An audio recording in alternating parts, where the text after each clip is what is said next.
Do you have anything to say? Thank you. Hi, welcome back. First wrap up of the year. Can you believe? Yes, yes. I'm going to share my scene with my tiny dog that is not as tiny as you think he is. Well, I'll talk about all the books that I read this January. Okay, never mind. I had a great reading month. I think I read the total of 12 books and 1 manga. I don't know what came up to me. I was reading books like my life depended on it. One of my New Year's resolution was to read more independent published books or just like indie books. And I started the year doing exactly that. I started the year reading 2 of my favorite books, I think, of the month.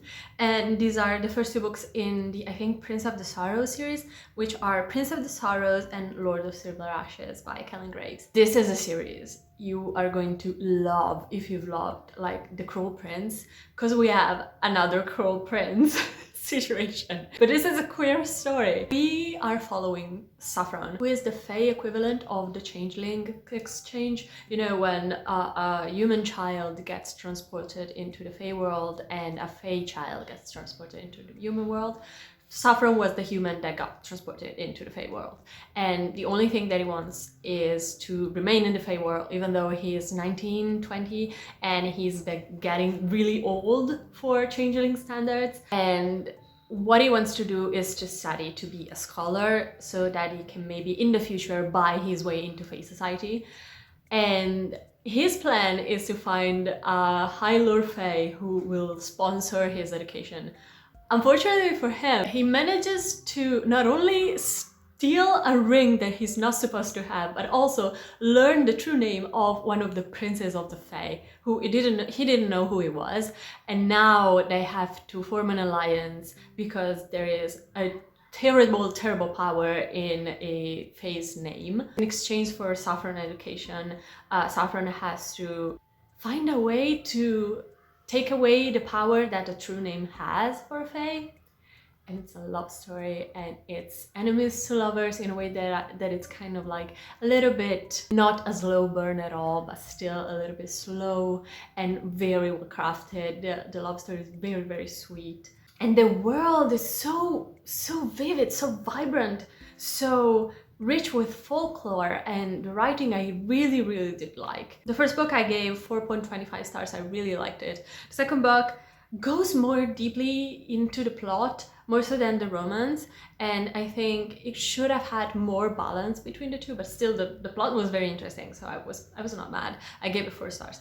I want to read the third book so bad, but my subscription to Kindle Unlimited was terminated this month, so I think I'll buy the physical copy. I don't know, I really liked it. I want to know how it ends so bad, and it's so full of queer characters, so full of queer love. I loved it. And then one of my friends gave this book to me, and I was like, what are you doing? Why are you making me read this one? It's a short book, actually, like a short novel called The Last Courtesan of Olympus by Amanda Mewison. And I thought this is going to be a trashy, erotic novel, and I'm going to hate it. I loved it. I loved it. It's indeed a short erotica novel. Every chapter, our protagonist, who is a courtesan of Artemis, I think, he gets to bed one of the gods of Olympus. So he goes with Ares, Hermes, and they all have different kings. They also all have different traumas that are connected to their myth. And so the protagonist gets to, yes, have sex with them, but also plant the seedling of like them getting over their traumas. And it's wonderfully written. One of the most beautifully written things that I've ever read. Like truly, the writing was astounding. And I'm like, I'm reading about people having sex for like 200 pages, and it's so beautiful. Just like wonderful and deep, and almost sorrowful in a way, but also very erotic. It was just very good.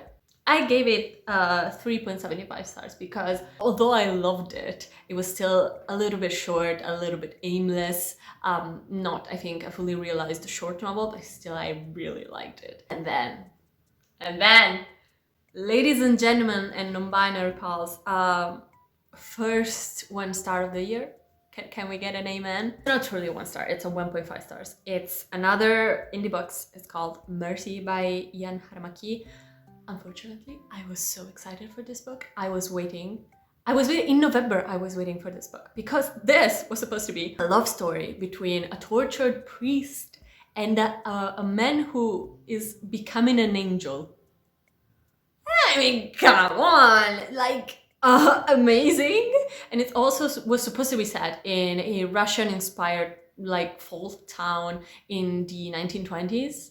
Like an alternate version of the 1920s, obviously, with magic and folklore, but like... And the thing that got to me was the writing. And I would never, like, criticize the writing of an indie book if I didn't know that there was an author and an editor, because editing is part of the publishing process. So if you don't have an editor, you know, I'm not going to be as severely disappointed.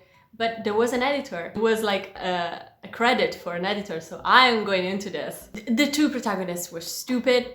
They were two fucking idiots. I'm just going to say it up front.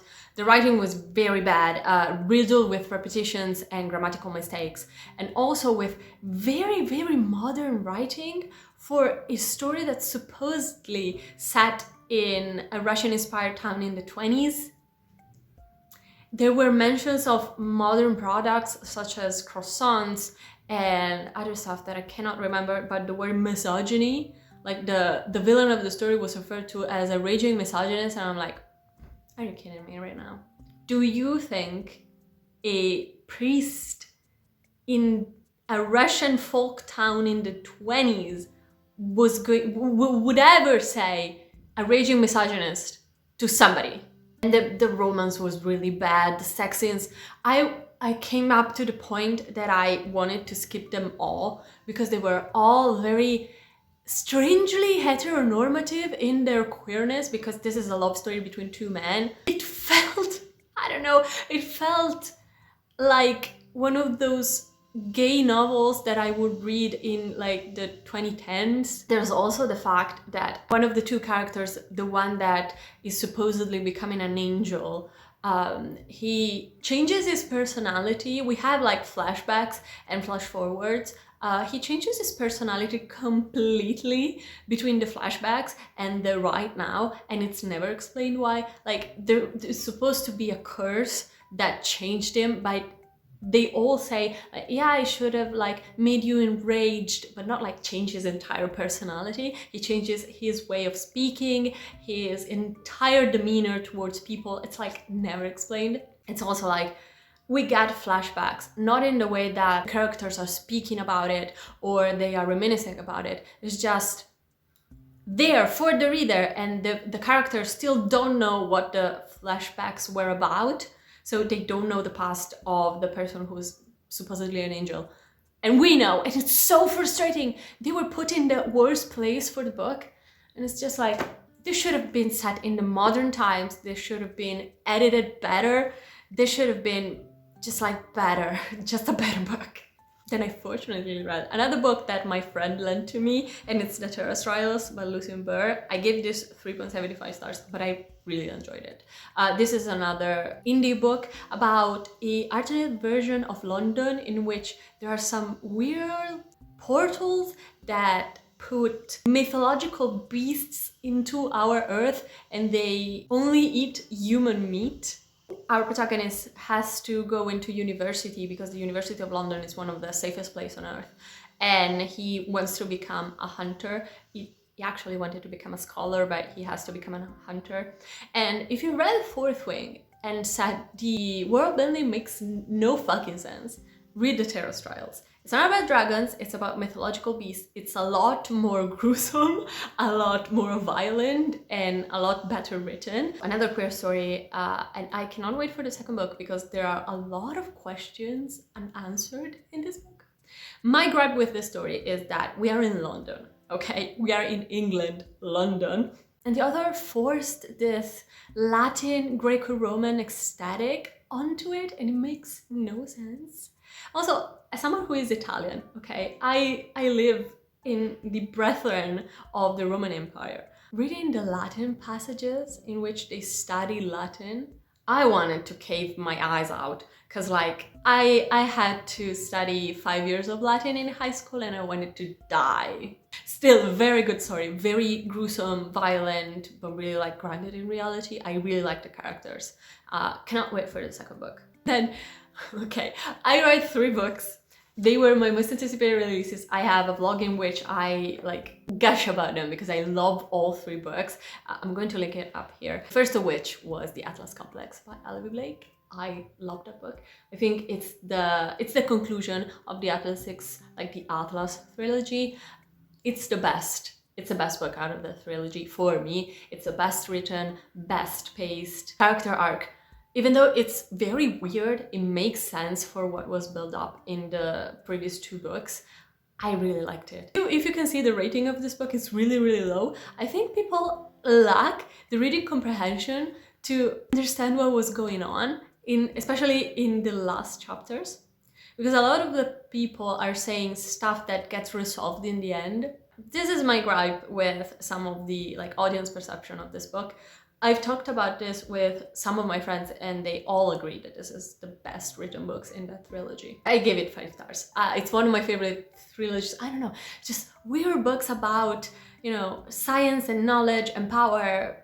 Very good, very good. Then I read, fortunately I have it, Checkmate by Elie Hazelwood. Just wonderful, wonderful book about chess, about familiar love, and about love in general. If you don't know, chess is one of my hyperfixations, so it's one of my favorite subjects to read about. And Elie Hazelwood, who is also Italian by origin, she just writes these for me specifically. I love everything about this book, from the tension between the characters to the chess. The friendships were awesome. That's one of my favorite things, and just wonderful, wonderful. 5 stars. And another book that I really loved, and I have a copy. Huzzah! I'm talking about In Memoriam by Alice Wynne. This is the signed copy. Look at it. Oh my god. This is a World War I story, and I always say no more werewolf books. I cannot. But this one is an exception. 1, because I really love the author. I read all her Harry Potter fanfiction back in the day. 2, because I feel like this is a little bit different. This is a very dialogue heavy and like action heavy book about 2 very wealthy and privileged guys drafted into World War I, and we see the horrors of the war throughout all their lives and how it completely changes them and how it changes their dynamic. Before, they had an unrequited love, and then they find each other on the front, and it's like so broken, so sad, and hopeful but bittersweet in the end. It's very dialogue heavy. You won't see a lot of description in this book, but the dialogues make up for it. Like the action scenes, it all makes up for it. It's a weird, peculiar reading experience, but I really, really liked it. I think it's heavy, I think it's brutal, I think it's realistic, almost too realistic. I wanted a little bit more of a sweeter ending, but you know, I like bittersweet. I really, really liked it. I don't have much to say about this. 4 stars, it's just good. The only manga that I read this month, it's one of a breakout star of the manga scene, and it's Hirayasumi Volume 1 by Keigo Shinzo. This is about a 30-something guy that he is a really happy guy. He has a sunny personality, he doesn't want to work. He works like little odd jobs and wants to keep living his life as it is. He has almost no friends and nobody who he loves truly. And he really is liked by all the old grannies in the neighborhood. And so he connects a lot with this really old woman who, once she dies, it's not a spoiler, it's in the first chapter, she lives in her house because he was the only one who truly cared about her. And so he goes to live in this rundown house, and there's also his little cousin, his 18-year-old cousin, who has to start university, that gets thrown into the Tokyo scene, and she's like, well, might as well live with you, even though I wanted to live with myself, but I don't have the money.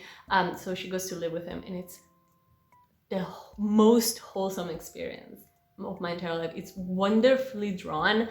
The drawings are very stylistically simple but so effective, and it's such a happy story. Won a lot of prizes for a reason. I give it 5 stars. Wonderful, wonderful. I cannot wait for volume 2. And unfortunately, I hit a rough patch this month, starting with Kiss Her Once for Me by Alison Cochran. This is a Christmas book. Don't talk to me about it. I started it while in the Christmas spirit, and I finished it this month, so maybe that was it, but also not. This is just a fine book. I really like The Charm Offensive by Alison Cochran. This was just, I really like the protagonist. This is a story of a girl who has hit rock bottom, especially financially. So she makes a deal with a guy, and he's like, well, to get my inheritance, which is like $1 billion, I have to get married within the year. Do you want to get married with me? We just have to pretend to be partners, and then I'll give you like the 10% of the money, which is still a whole lot, and then we can get a divorce and live our merry lives. The thing is, the protagonist accepts and finds out that the sister of this guy is the girl that she's in love with. They had like a meet cute of a day. They fell in love in a day and then never saw each other for a year because of a misunderstanding. And then she has to pretend to like her brother. The thing is, the girl that the protagonist is in love with, I think she was not a good person. She's very rude, and I can understand why, but also like the whole misunderstanding was her fault, and she never truly apologizes. So I didn't really like her, and the whole like family dynamic was very sweet and wholesome and very Christmassy, but I did not want them to like end up together. That was the point of the book. So I gave it 3 stars. It was okay. Not Alison Cochran's best book, definitely. Cue the music. Because I read House of Sky and Breath, yes, by Sarah J. Maas. I fucking hated it.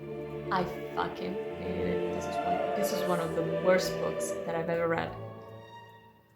That's dramatic. It's not correct, but like one of the worst reading experiences of my life. Yeah, truly, truly. I really liked the first book. Okay, it was fun, filled with gender essentialism, obviously, filled like with Sarah J. Maasisms, but I liked it. I liked that the central theme was friendship. I liked the protagonist Bryce. I liked the mystery, even though the world building was atrocious. And I knew the second book was going to suffer the lack of, good writing or world building. And that was exactly it. Gender essentialism, like a male, female, trash. I just complete trash. In this book, we have like 10 different plot lines. 5 different characters gets POVs, and they are not needed at all for the book. All the plot lines are so boring. So boring. I hated every single one of them. I was not intrigued, not having fun. It all came down to like just the ending, and the ending was fucking stupid. I also think the problem, like the true big problem with this book is that Hunt is a wet blanket of a character. I don't like him at all. He is just there. Not charming, not charismatic. He's just there. And for what?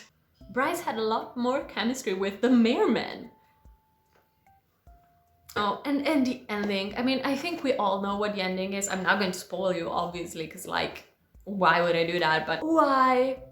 And apparently the 3rd book that came out yesterday is even worse.